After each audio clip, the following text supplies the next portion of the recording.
kilómetro del metro lineal, 15 millones de dólares por kilómetro.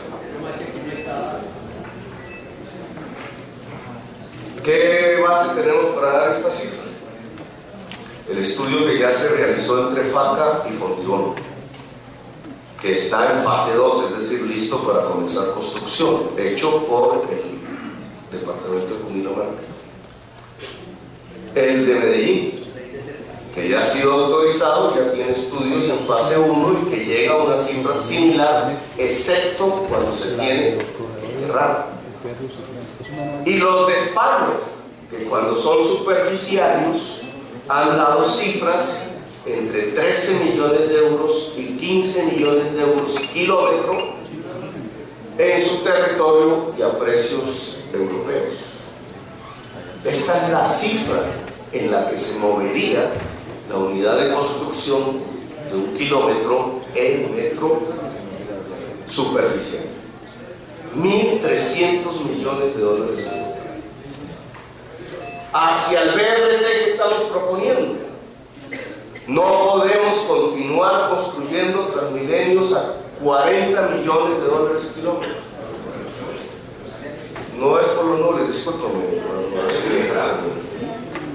Los nules son un ingrediente más. Y no solamente los nules. Pero el encarecimiento del kilómetro de Transmilenio tiene que ver con un concepto que en algún momento se introdujo a la construcción de la red de la ciudad de Bogotá y que tiene que ver con integrar a la construcción de una infraestructura para movilidad la renovación urbana. Es decir, que en lugar de concentrarnos en el carril y en las infraestructuras propias del BRT, puentes, estaciones, etc., decidimos intervenir con troncales enteras desde el frente de un lado hasta el frente del otro, en algunos casos con baldosas de cemento o losas, incluso para los vehículos particulares que no necesitaban de este mismo tipo de resistencia en el subsuelo. Eso fue lo que elevó sustancialmente no solamente los costos, sino los tiempos de construcción. Y al elevar costos y tiempos de construcción, la ciudad se quedó atrasada completamente en el desarrollo del modelo propuesto en el año 2000.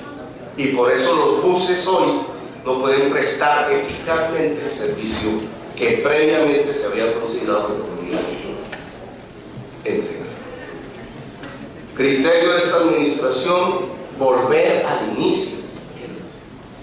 Es decir, pensar la construcción de la infraestructura del BRT en términos de la movilidad, para tratar de destrancar el servicio de Transmilenio, de descongestionarlo, por lo menos en estos 4 años, pasar de 40 millones de dólares kilómetro a 10 millones de dólares kilómetro, como inicialmente costó.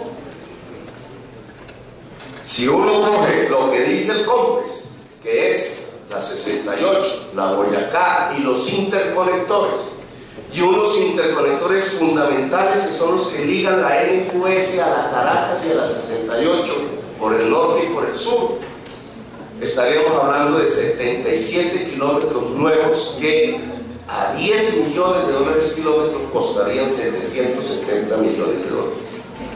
Es decir, sumado a la cifra anterior, algo más de 2.000 millones de dólares, sin contar los recursos del metro pesado. Los recursos del metro pesado, de acuerdo a las primeras simulaciones que se extrajeron del estudio CENER, toda la línea, toda, completa, costaría 2.500 millones de dólares. De acuerdo a ese COMPES, el 55% lo pagaría la nación, el 45% el distrito. El 45% de 2.500 es una cifra entre 1.300 y 1.400 millones de dólares, sumado la ciudad de sus recursos. Si quiere dar el salto hacia un modo de transporte multimodal, necesita invertir ahora una cifra aproximada de 3.500 millones. ¿Lo hacemos o no lo hacemos? Si lo hacemos, y es para el beneficio de la población actual, la que hoy se toma el Transmilenio, la que hoy deambula desesperada en la congestión, si lo hacemos, implica un poco de endeudamiento. Implica endeudarnos, tal como cuando se va a comprar una casa por primera vez. La familia hace el análisis. ¿Vale la pena que nos endeudemos para tener casa propia? ¿O dejamos eso para después? Pues las familias hacen su cálculo. Ustedes tienen las leyes que nos hacen ese cálculo. ¿Cuál es nuestra máxima capacidad? ¿Cuál es la situación de las finanzas de la ciudad? ¿Cuáles son sus perspectivas hacia el futuro? ¿Cómo estaremos en 10 o en 20 años, presumiblemente? Todo el análisis que podamos hacer en una perspectiva de 20 años indica que la ciudad sí se puede endeudar por 3.500 millones de dólares, que sí puede asumir la opción de financiar el salto en el transporte multimodal. Y entonces, claro, esto va en el plan, esto no va en otra cosa. Hoy estamos explicando, pero el plan lo van a tener ustedes dentro de una semana. Por orden de la ley, no porque nosotros no queramos. La ley es la que ordena la fecha que tiene que entregarse el plan de desarrollo. Esto que ustedes van a discutir en las sesiones formales del Consejo, en el capítulo que tiene que ver con la movilidad, nos cuesta 3.500 millones de dólares de endeudamiento. Hay fuentes alternativas que les vamos a presentar.